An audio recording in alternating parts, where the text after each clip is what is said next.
एक तारो साकामोटो नाम का आदमी था जो एक हिटमैन था। उसे सभी लोग पसंद करते थे और एक गोट मानते थे, यानी ग्रेटेस्ट ऑफ ऑल टाइम। वो बदमाश लोगों को तो ऐसे धोया करता था जैसे बच्चों के साथ खेलना। लेकिन एक दिन स्टोर में उसका नैन मटक्का एक लड़की के साथ हो जाता है। फिर क्या था, उसने हिटमैन से रिटायरमेंट ले ली और उससे शादी कर ली। 5 साल बाद अब उसकी एक लड़की है और तारो एक मोटे आदमी में बदल गया है। एक दिन तारो को ढूंढता हुआ एक लड़का उसके स्टोर के सामने आकर खड़ा हो जाता है और अंदर एक बच्चा तारो के साथ बात कर रहा है कि अगर उसने अपना तीर टारगेट पर मार दिया तो वो तारो से फ्री में जूस लेगा। और वो ऐसा रोज रोज करता है, लेकिन बच्चे का निशाना चूक जाता है और जब लड़का एरो उठाने गया तो वहां आ रहे एक कस्टमर पर लड़के की इंक गिर जाती है। कस्टमर गुस्से में लड़के को मारने ही जा रहा था कि तारो उसको रोकता है और उसी को पीट देता है। और उसके स्टोर में बैठा शिन नाम का लड़का उसके अटैक की तारीफ करता है। ये वही है जो स्टोर के सामने खड़ा था, लेकिन इसके पास एक स्पेशल एबिलिटी है। ये कुछ मीटर के दायरे में आने वाले इंसानों का दिमाग पढ़ सकता है। तारो उसको एक घुसंड पेलता है तो वो परेशान होकर बोला कि इतनी जल्दी भूल गए, मैं वो हूँ जो आपके साथ काम करता था। इसके बाद वो दोनों बैठ जाते हैं। शिन देखता है कि अपने टाइम का ग्रेटेस्ट मैन आज एक मामूली सा स्टोर क्यों चला रहा है। शिन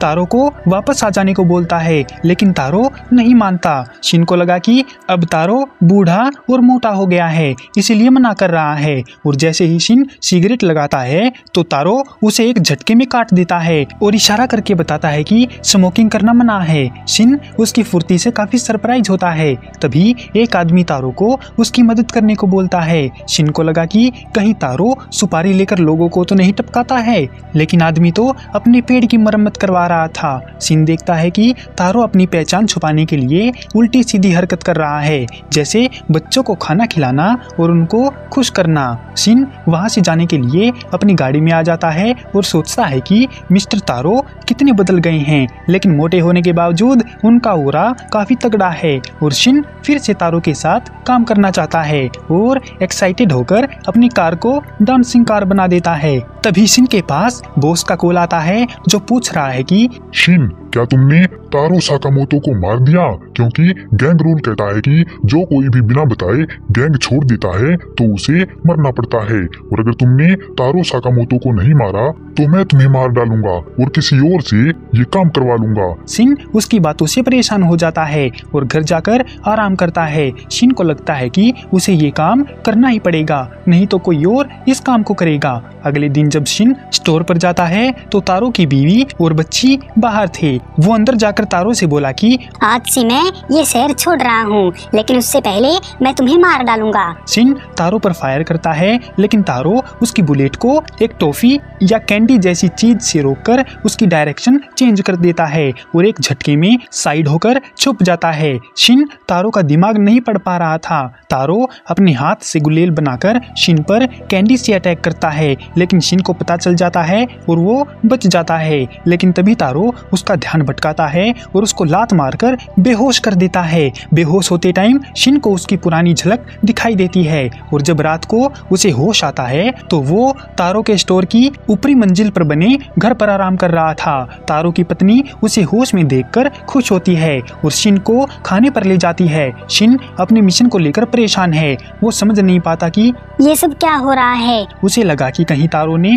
खाने में जहर तो नहीं मिलाया। शिन खाने के लिए तैयार है क्योंकि उसने जहर की ट्रेनिंग ले रखी है और जैसे ही उसने खाने की एक बाइट ली तो वो रोने लगता है क्योंकि खाना बहुत टेस्टी था। उसे काफी अच्छी फीलिंग आ रही थी और वो समझ गया कि तारो ने लेजेंडरी हिटमैन का काम क्यों छोड़ा, क्योंकि तारो सुख चैन और शांति भरी जिंदगी चाहता था। शिन तारो को खाने के लिए शुक्रिया बोलता है और सीधा बॉस के पास जाता है बात करने के लिए। शिन बॉस के आगे झुक जाता है और भीख मांगता है कि वो तारो साकामोटो का पीछा छोड़ दे क्योंकि अब वो अपनी लाइफ में सेटल हो गया है। बॉस ने कहा कि मरना तो उसे पड़ेगा क्योंकि वो बिना बताए अपनी जिम्मेदारियों से भागा है। जिस पर शिन कहता है कि अगर ऐसी बात है तो आप मुझे मारकर तारो का पीछा छोड़ दो। बॉस बोला हाँ ठीक है, तुम मर जाओ, मैं ऐसा ही करूँगा। और मन ही मन बोला कि तू एक बार मर तो जा, मैं ऐसा घंटा कुछ नहीं करने वाला। शिन उसके मन की बात सुन लेता है और उसे ही गन पॉइंट पर ले लेता है और बॉस के आदमी शिन पर फायर करने लगते हैं। उधर तारो एक चाबी लगाकर एक कोड भरता है और उसके स्टोर में बहुत सारी बंदूकें और पिस्टल आ जाती हैं जो तारो ने छुपाई हुई थी।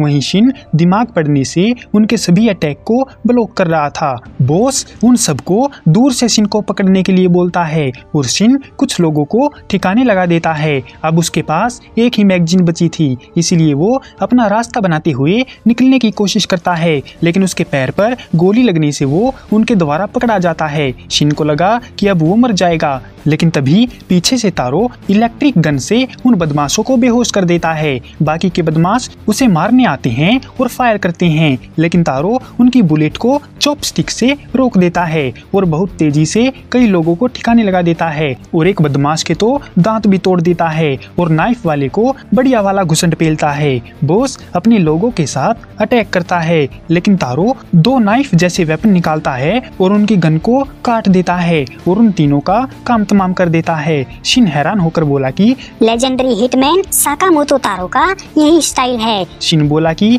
वो शहर छोड़कर चला जाएगा, लेकिन तारो उसको जॉब देते हुए बोला कि हर घंटे के 800 येन मिलेंगे और ओवर टाइम का पैसा अलग। अगले दिन से शिन जॉब करने आ जाता है और तारो कप नूडल खा रहा है, जबकि वो दोनों माँ बेटी शिन का गेटअप देखकर खुश है। एक बूढ़ी दादी की मदद करते हुए शिन कहता है कि ये काम उसके पिछले काम से तो काफी बेहतर है।